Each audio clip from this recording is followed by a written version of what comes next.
I want to thank some folks, certainly that helped put this together.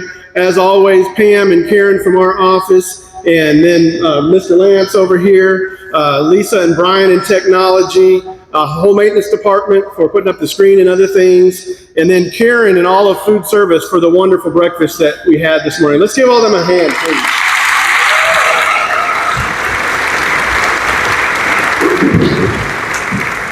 I also think it's important for us to introduce our administrative team. Most of you know them. Some of you, if you're new to the district, you probably know the people on your campus, but it's important for you to start seeing some of the other administrators. I'm not going to have you guys come up here or anything, but if you want to stand and just wave and let people know who you are. Assistant Superintendent of Finance and Operations, Mike Hall. Over here. Assistant Superintendent of Student Services, John Portwood. Executive Director of Academics, Lindsay Hayes. High School Principal, Jeff Aiken. Yay! High School Assistant Principal, Courtney Clayton.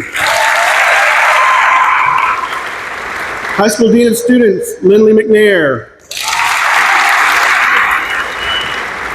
Junior High Principal, Jennifer Moore. I love junior high. Junior High Assistant Principal, Heath Blaylock. Intermediate Principal, J.C. Vance.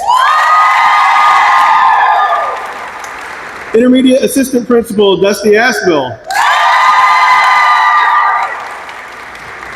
There's a new one, Elementary Principal, Stacia Armstreet. Elementary Assistant Principal, Mandy Lutz. Another new one, Director of Special Education, Molly Davidson. Who's over here? Director of Health Services, Letitia Jarrett. Director of Technology, Lisa Clark. Director of Operations, Jesse Brubaker.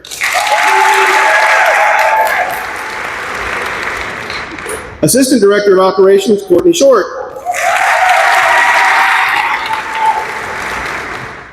Director of Food Service, Karen Echaparabord. Now, I practiced that one. Did I get close? That was pretty good. Hey, that day, I should get brownie points for that one. All right, Director of Athletics, Brian Oakes.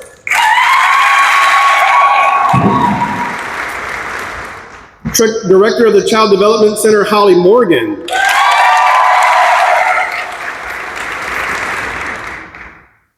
District Librarian, Jen Melanson. Teams Coordinator, Renee Dudley. And Chief of Police, Lacey Breimer.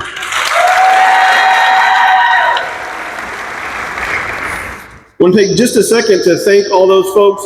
There's a whole lot that goes on behind the scenes and throughout the summer and all year long to get things rolling and get things prepared for you. I know it's a big lift, especially for principals, assistant principals, to get ready for in-service, for all of the things that are going to be happening. And then it's always kind of funny. I was a principal for a long time, so I know that you work, and you get set up, and that week of in-service is busy. And the first day of school comes, and it's stressful, and then the bell rings, and the halls are free, and the kids are in the classroom with the teachers, and school happens. And all that nervous preparation, and then you can just say, oh yeah, this is our happy place. This is the way we go. You probably noticed in your staff letter that I sent out this summer that I said that my long-term goal for Rains ISD is for us to be the premier district in this region. And I'm going to tell you what, I'm doubling down on that today and saying absolutely that's going to happen over the next few years. I have confidence. The more time that I spend with our administrators, the more of you that I get to meet, I know that can happen. Now, I see some heads nodding, so I think some of you already kind of see that, and you say, yes, that's going to happen. There may be others that are going, I don't know if that's going to happen or not. That's okay. We'll have some time, and hopefully we'll all come together to that understanding. You may wonder, well, why do I want that? Why is that important to me? Is it some, kind of ego thing, or is it, you want bragging rights or something like that? Well, I've never cared too much about bragging rights. What I do care about is I care about kids. I care about parents. I care about this community. And I want it for them. I think they deserve it, right? I think that would be great for them. How awesome would it be for every kid to go, man, my school is awesome. There's no place else I would rather be. This is absolutely the school where I would want to do everything. How about for parents who think there's no place else that would want their kids to be than right here in RISD? Okay? And I think we can do that. I think some people already feel that way, but I think others, we need to progress a little bit in order for them to feel comfortable with that. The reality is, I want it for them. I also want it for you. I want you to have joy and feel fulfillment in the work that you do, and know that you're a part of something important, something that's awesome, right? I want that for you, and I want you to feel like there's no other place that you would rather teach or work than right here in ISD. And then down the road, there's a long line of people just waiting for an opening to come so that they can come into our district. That's what I want for this place, okay? And I know that we can get there.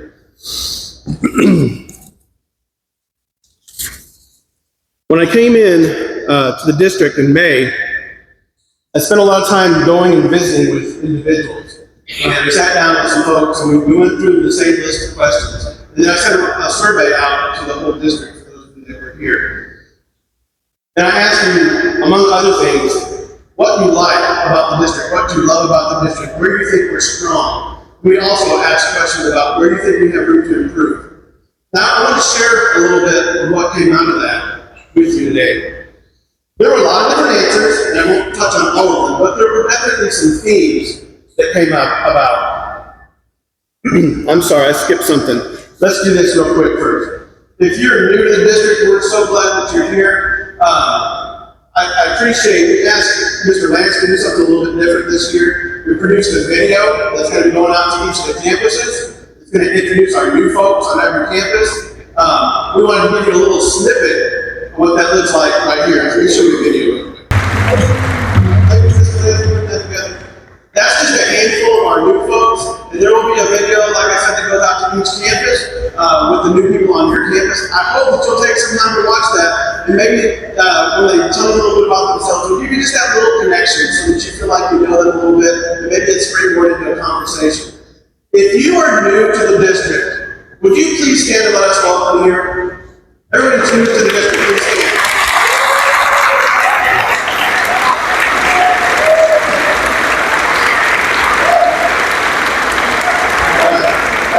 I'm going to tell you folks that one of the consistent things that I've heard from principals and from directors over and over again this summer is that they really feel like they had a good hiring this season. We feel like we hired good people to come in and join our team.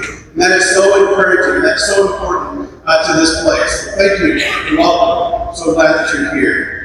Now, talking about what we think is great about this district, what we love. These are the biggest themes that came through. The first was family atmosphere and family values.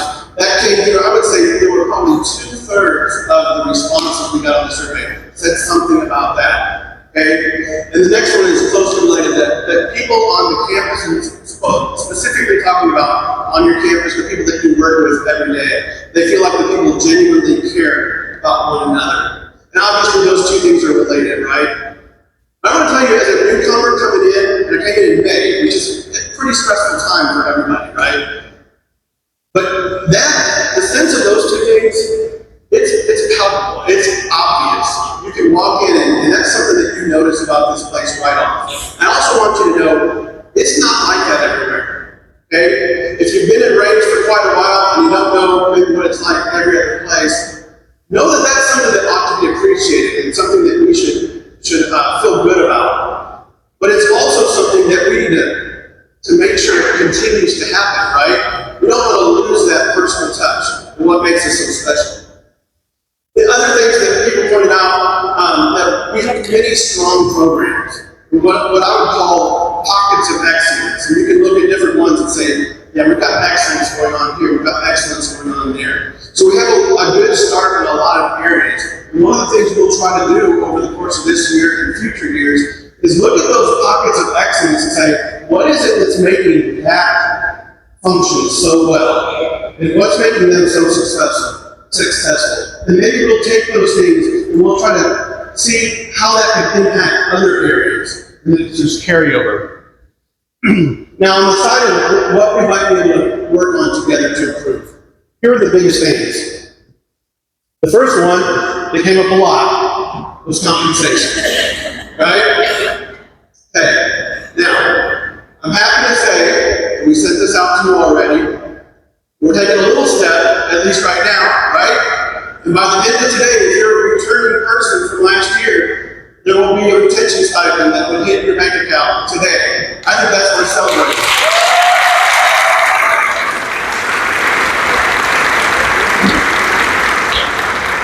For your new folks, we're not leaving you out. Okay? We can't do it this month. It has to wait till September, up to the beginning of September. You will get in your bank account or a check. I don't know how that's going to work yet, but you will receive $250 stipend, which is basically our way of saying, welcome aboard. We're glad that you're here.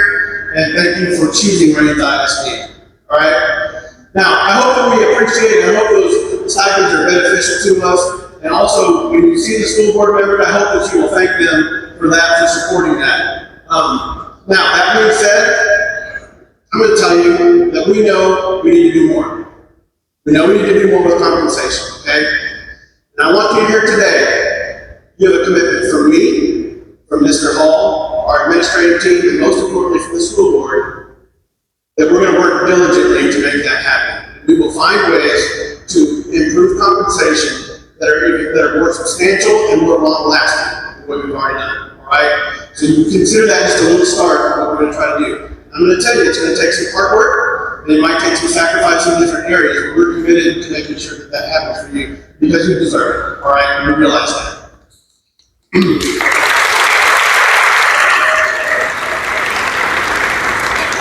Other areas that people thought that we might need to improve was community trust and support, academic achievement, and what I'm calling organizational structure, just the way we go about doing some things.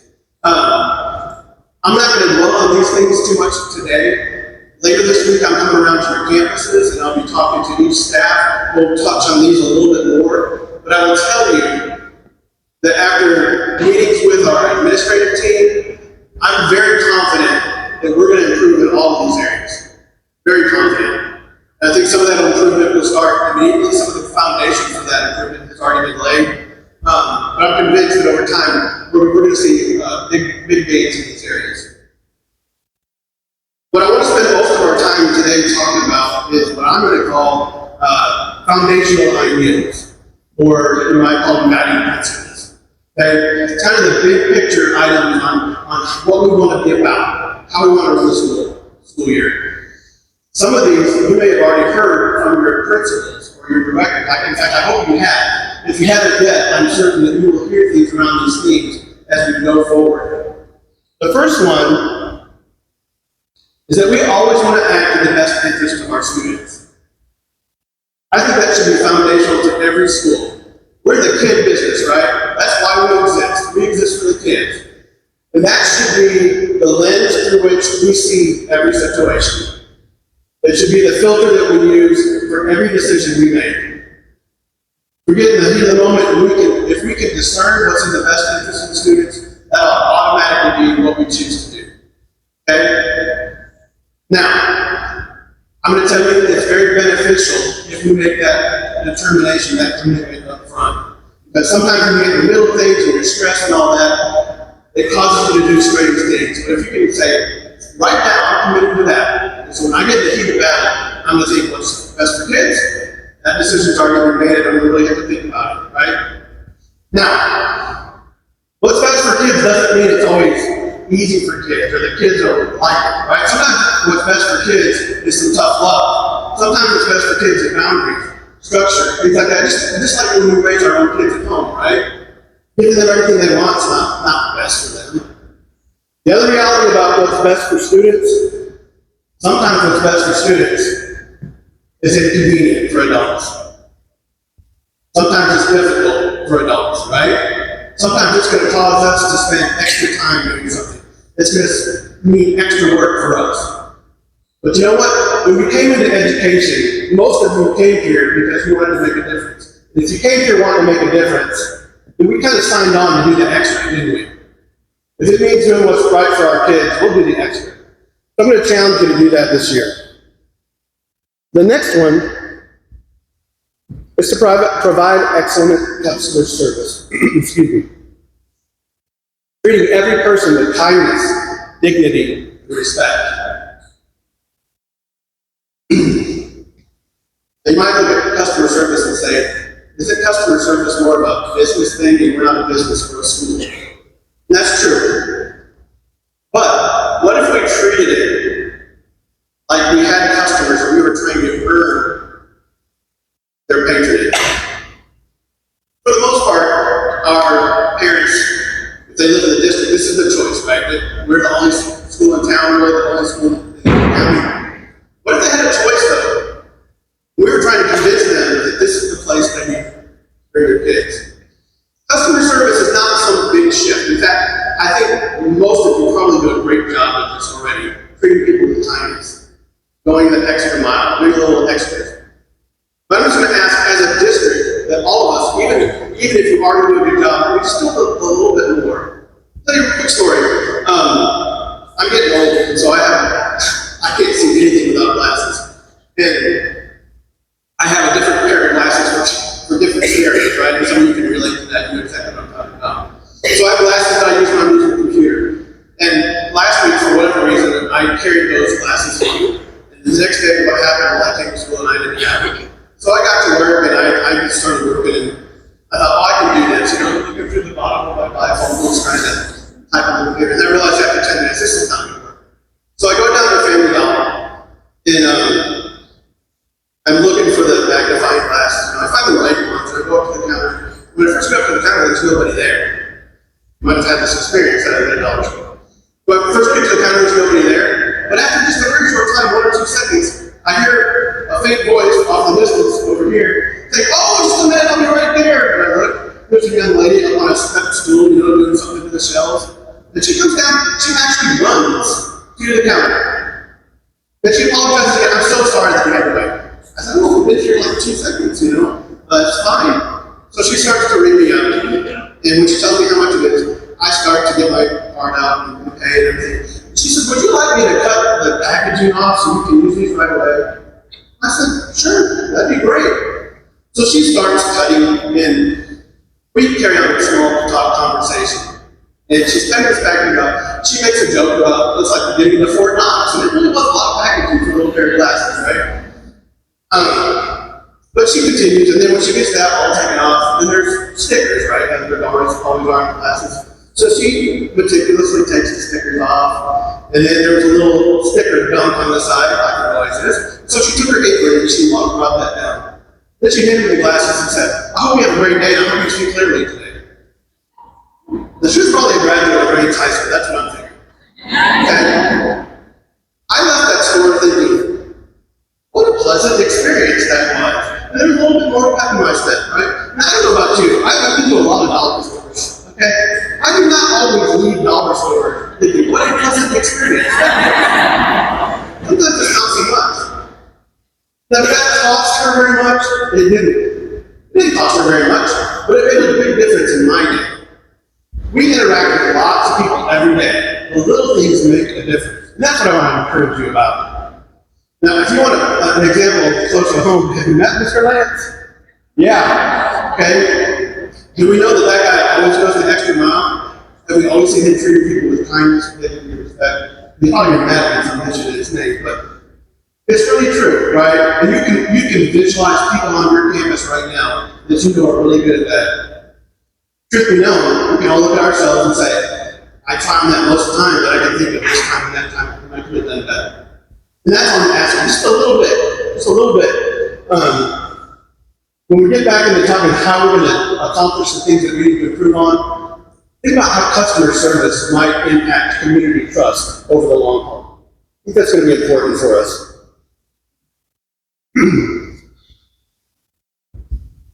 This is a big one. Every student can and will learn. Let me tell you, every student can learn. That's pretty typical for schools. It's one of those things that's talked a lot about in education circles, right? Every student can learn. I think most of us would say we believe that. And usually we think we believe it. Do we really believe it? Or are there some kids that we make excuses for? Okay? I'm going to challenge you in your mind. Every student can learn is a belief. The next part is where it hits the rubber hits the road. That's every student will learn. Every student will learn is a commitment. So what that means is not only can they learn, but I'm going to make sure that it happens. I will bust my tail, I will do whatever is necessary, I'll go through a brick wall if I have to, but that kid is going to learn while they're in my classroom. Okay? That's where the art of teaching comes in, right? I'm going to ask you to go that extra mile, take that extra step and make a commitment, again, because the kids are worth it and they deserve it. Now, it's common to have a kid who says that they don't think they can. They think they can't, okay, for whatever reason. And you've probably heard this one before. Our kids won't believe in themselves until we believe in them. You think that's true? I think for most of our kids that's true. They won't believe in themselves until we believe in them. But there's another reality to this too, and it's just as important. We can't believe in them until we believe in ourselves. You have to believe that you are capable of getting through to the most difficult, challenging student that you come in contact with. You can do it. You're capable of doing hard things, right? And you just have to go in with the determination that I'm not going to be stopped. I will make it happen. I want you to think a minute about a fireman. I have some firemen friends, and I like to joke with them that all they do is go to the fire station, eat, and sleep, right? They don't like that very much, but we'll ask about it. Okay? And the fact is, I know that's not true. Okay? Firemen do not get into that profession thinking and hoping that they're never going to have to try to fight, do they? They know that fires are going to happen, and they're real. And when a fire does happen, and other people are running the opposite direction, fireman's the one that goes towards the flames, right? He fights the fire. He does it because that's who he is, and that's what he does. He's a fireman, right? And most of you, like I said a minute ago, you got into this profession because you want to make a difference. We didn't get into this profession thinking that we would never have a student that was a reluctant learner, right? Or that was a struggling learner. Didn't we know those things were going to happen? We did. So how do we react when we have the opportunity to work with those kids? I hope we're not tempted to run the other direction, make excuses. I hope we're the ones that say, that's my chance to shine, because I'm a teacher. That's what I do. And because of me, that means you learn. I hope that's the way you approach that. Now, it's not normal. What firemen do is not normal, is it? What you do is not normal. Okay? My oldest daughter, she's married and out of the house now, but when she was in junior high, like early junior high, in 6th grade, she was having a conversation with a mother and I. My wife's a teacher as well, so education family, right? She's telling us a story, and I will admit, not that any of you parents ever do this, I would admit that early on in the story, I wasn't really paying attention. Okay, but somewhere in the middle, I tuned in, and I was listening. She was telling about the actions of a person, an adult, that she had interacted with. Then I stopped her and I said, is this a teacher or an aide at your campus? She said, oh no, it's a normal person. And we laughed, and that became kind of a family joke. Later on, I'm going to say, oh, what does that person do? Are they a teacher? No, they're normal. Right? We know that what we do is not normal. Who would want to be normal? Okay? What you do for kids is not ordinary. We're extraordinary people called to do extraordinary work, right? Okay? That's not easy. Sometimes it takes a whole lot of effort The next one, and this one we'll spend a little time on. And I appreciate your patience, and I think it's so important for us to get on the same page this morning. So, to having a solution-focused mindset, moving from we can't because of whatever obstacles in our way, to we can if we implement this kind of stuff. Okay, so being solution-focused. So, like when someone falls out in the middle of an assembly, the nurse jumps in. I want you to watch a little video. Basically, this means overcoming our obstacles and not being deterred, not being one who says I can't.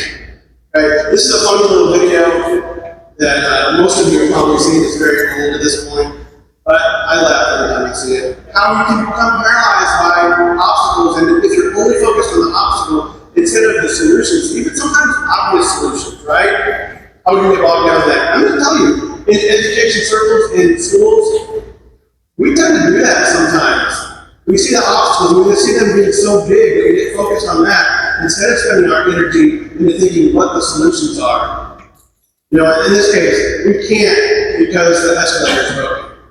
Right? In education, well, we can't because COVID.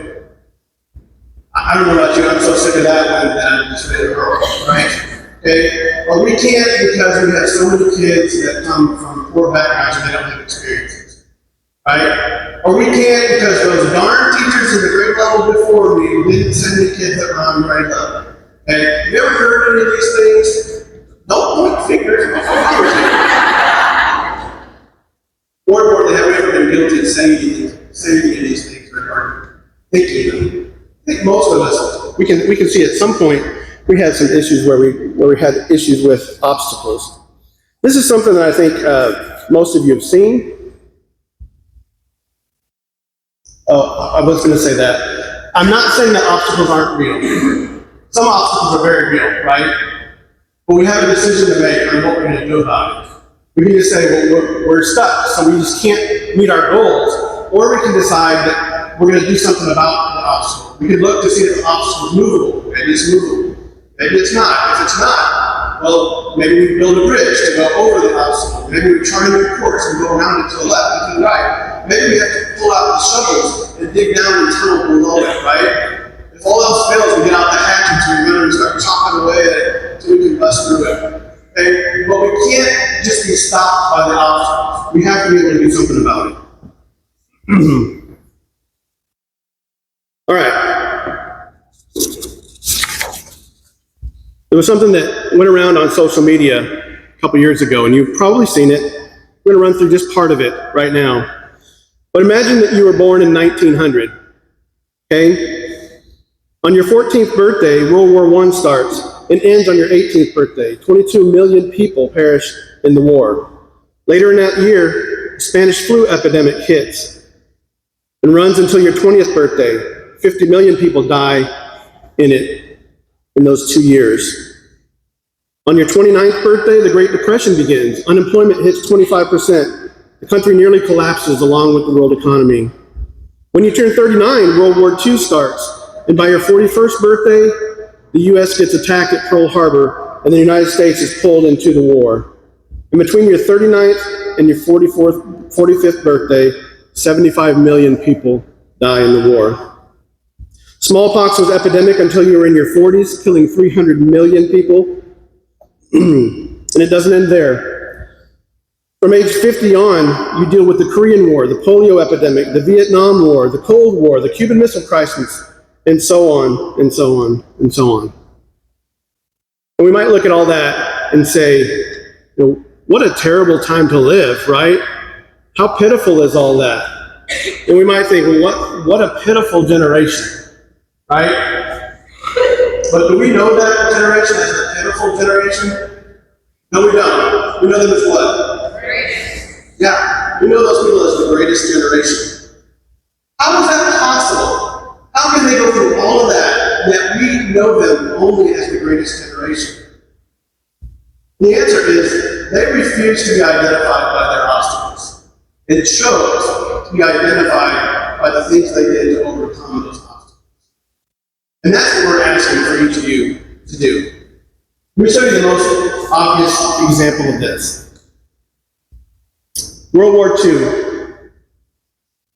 when we were attacked at Pearl Harbor on that Sunday morning, December 7th, 1941, right? The day that will live in infamy. People were stunned. And our country had a choice to make. They could have said, we can't. The 300 planes, 19 ships were damaged or destroyed at Pearl Harbor. But instead, they said we can if we repair the vast majority of those within the first 6 months. And that's what they did. They should have said, well, we can't because we're completely outgunned, and they were. But instead they said, we can if we build 3,500 ships, 90,000 tanks, 300,000 aircraft, and over 3 million other vehicles. That's crazy. Those are crazy numbers, but that's what the United States did during World War II. But we can't because we don't have enough military and factory capacity. But we can if we convert most of our current factories over to build military equipment, which is what we did. Well, what about we can't because our workforce, most of them are over fighting the war. Well, we can't if our women and our older men take on the workload at home. You see those answers? They refuse to let the obstacles identify it, right? And over again, they made the right decision to move forward. And in the end, they turned their greatest challenges into their greatest victories. I'm going to tell you, we're going to face a lot of obstacles together. But we have the people in this room that can overcome those obstacles. We have the talent here that if we set our minds to do something, I don't think we can be stopped. It doesn't matter what the obstacle is. And that's what I'm going to ask you today. And I think in the end, we'll enjoy so many victories we won't even be able to believe it. Right? And that's what I want for us. That's what I want for us this year. I appreciate your attention. I know we had a little crazy incident in the middle, but thank you so much for listening to me. We're going to have a couple more things I'm going to turn it over to Mr. Corwin. Thank you very much.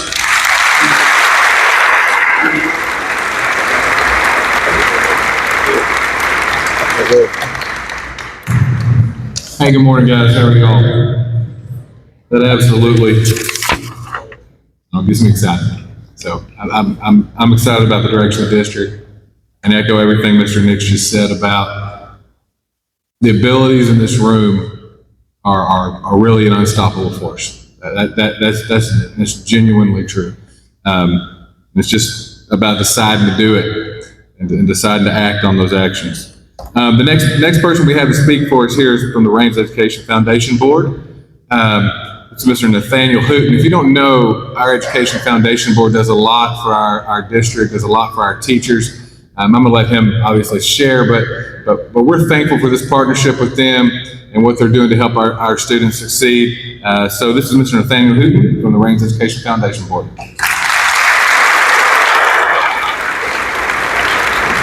Good morning, guys. How are you? Heck of a start to a day here, isn't it? I just wanted to take a minute, and because we don't have something like Easy, we support you, I thought I'd go ahead and read you our mission statement.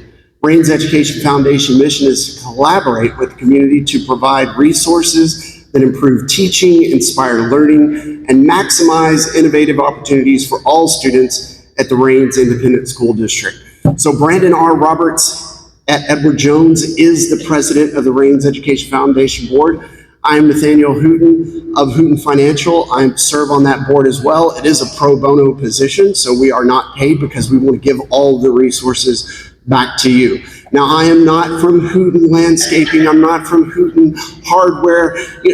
I'm noticing a trend there. Apparently, we're not very imaginative when we're creating the names of our businesses. But at the end of the day, I also am president of the Emory Lions Club.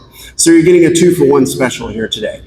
Long story short, we have grants, AKA free money. Please don't let us keep that. We want you to have that. Has anyone in here accepted and received a grant in the past? Fantastic. These are the people you want to talk to. Get to know them because they did it correctly. We are going to send out an email. You'll be getting that email. It will give you that application. I encourage you to fill it out thoroughly.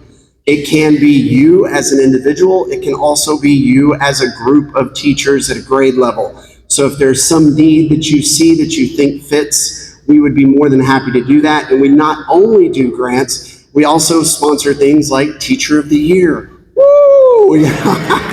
Come on, more money, right?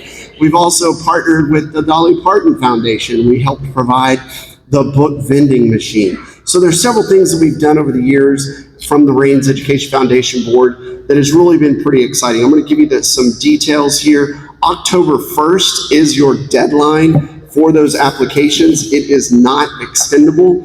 If you have any further questions, you can reach out to info@futureofreigns.org or just go to futureofreigns.org and you can get more information there.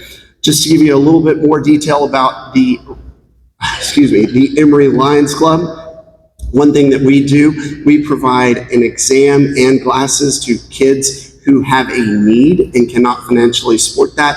So we'll encourage you to refer that child to your nurse at your campus. They will get in touch with me and we can somehow usually work that out and get them their eyeglasses exam and get them the glasses that they need. So guys, kind of like what he was mentioning earlier, we are the community. We are here supporting you. And we're thrilled that we've been able to do that. The Lions Club has donated, I think it's like $65,000 over the last several years to the basketball program and to the school. The Education Foundation just getting started. We've already done $25,000 just in the last year alone. We've done fundraisers through a purse bingo. We've done fundraisers through a clay pigeon shoot. And both of those have garnered almost over $20,000 in funds. So your community does support you. We support you in the positions that we serve because we are here to serve you. Thank you very much and have a blessed day.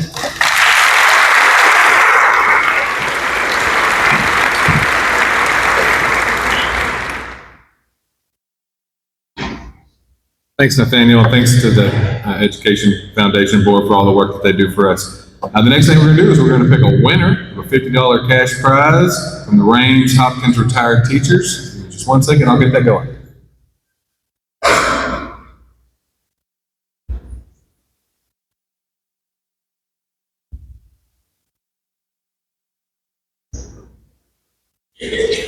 All right, I'm going to click the pen.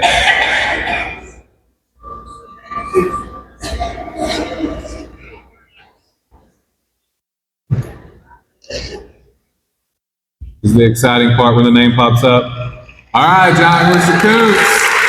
Mr. Coots is the winner of $50. Pam, does he get that from me? I have it right here. Come on down, Mr. Coots.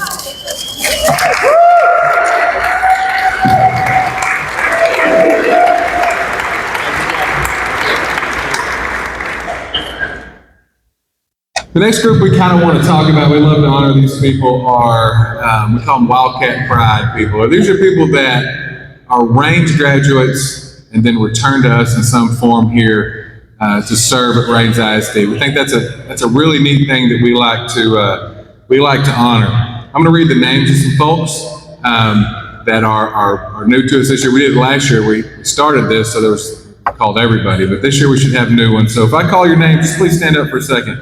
I've got Jairus Aguilar, Misty Anderson, Linda Boyce, Lacey Breimer, Lacey Castro, Aaron Combs, Caitlin Dane, Marissa Dugan, Kristen Gable, Waylon Garcia, Jill Goen, Casey Illingworth, Letitia Jarrett, Sharice McDowell, Chanley Oaks, Brooke Reyes, Reba Simmons, Valerie Smith, Carson Wellman, and Sue Worley. So some of these are new, some of these are old. Let's not give everybody a big hand of applause. If I called your name, guys, if I just called your name, when we're done here, please get your pennant from Pam. Do we have them over here? All right, looks like you got a whole handful of pennants. And then we have a photo booth outside. We would like you to really quickly, please, stay, take a picture for us. That's something that we're really, really proud of. With that, guys, we're kind of to the close here. Really quickly, I just want to share one quick thing, and then and then I'm going to send you guys off and give kind of directions for the rest of the day because we don't want to take too long.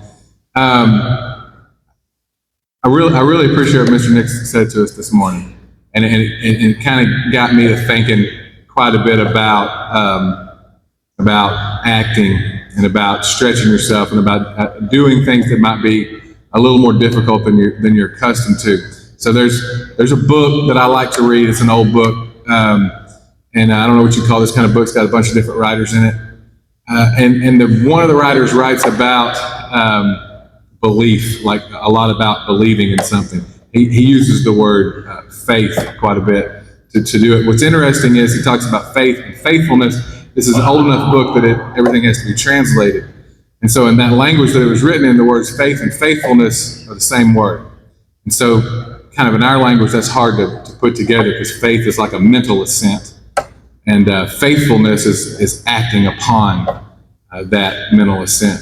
And so I like that thought process as we move forward, as we think about believing, because I think we have a room full of people here that believe. I think we have a room full of people here that absolutely believe what we're talking about. But I don't want to leave without talking about the next step in that, which is taking action on that belief, which is moving forward with the work to be done. Same writer talks about being a doer and not a hearer. And so if you are, if this is something that speaks to you, then I'm encouraging you to go be a doer of these things. Go be a doer of these goals that we have, because I think it's really, really important. From here, you're going to report to your campuses. When you report to your campuses, your principals will have instructions for you on what to do there. We will deliver lunches today to your workrooms. You're going to eat at your campus. We're going to deliver Elmana. Karen, we're having fajitas today. Is that right? Fajitas. All right. So we're having fajitas today. We will deliver those to your workrooms. We're going to start those deliveries about 11 o'clock. Then this afternoon from 1 o'clock until roughly 4 o'clock, we'll do the rotations where people from different organizations, district level organizations, will move to you. So you'll be where you are. So you'll be, it's listed on your sheet, but I think the elementary we meet in the cafeteria. Is that correct? Is that what it said? And then the intermediate, I know we always meet in the cafeteria. At the junior high, we meet in the library or in the cafeteria, which do you prefer? Library. And then the high school, we're probably going to meet in the library, I'm guessing? Library. So we will rotate to you. We will come to you and bring you our presentations there that we're going to talk about. You'll get to hear from all kinds of folks today. Thank you so much for being here this morning. Thank you so much for what you've done, and good luck and go forth and do good work.